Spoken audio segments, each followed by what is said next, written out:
ಯಾವ ಹೆಣ್ಮಕ್ಳಿಗೆ ರೇಷ್ಮೆ ಸೀರೆ ಅಂದ್ರೆ ಇಷ್ಟ ಇಲ್ಲ ಹೇಳಿ? ಎಲ್ಲರಿಗೂ ಇಷ್ಟಾನೆ. ಆದ್ರೆ ಆ ರೇಷ್ಮೆ ಸೀರೆ ಹೆಂಗ್ ಮಾಡ್ಬೇಕು ಅಂತ ನಿನ್ಗೆ ಗೊತ್ತಿದ್ಯಾ? ನನ್ಗೆ ಗೊತ್ತಿಲ್ಲ. ಅದೇಗ್ ಮಾಡ್ತಾರಂತ ಇಲ್ಲಿ ನೋಡ್ಕೊಂಬರೋಣ ಬನ್ನಿ. ಬನ್ನಿ.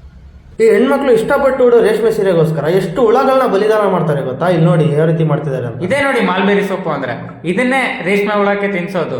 ಆ ತಿನ್ಸಾದ್ಮೇಲೆ ಆ ರೇಷ್ಮೆ ಹುಳನ ಬಿಸಿ ನೀರಲ್ಲಿ ಕುದಿಸ್ತಾರೆ, ಆಗ ಬರುತ್ತೆ ರೇಷ್ಮೆ ದಾರ. ಈಗ ಫುಲ್ ಪ್ರೋಸೆಸ್ ನ ವಿಡಿಯೋದಲ್ಲಿ ನೋಡೋಣ ಬನ್ನಿ.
ನೋಡಿ, ಈಗ ನಮ್ಮ ರೇಷ್ಮೆ ದಾರ ಕಂಪ್ಲೀಟ್ ಆಗಿ ತಯಾರಾಗಿದೆ.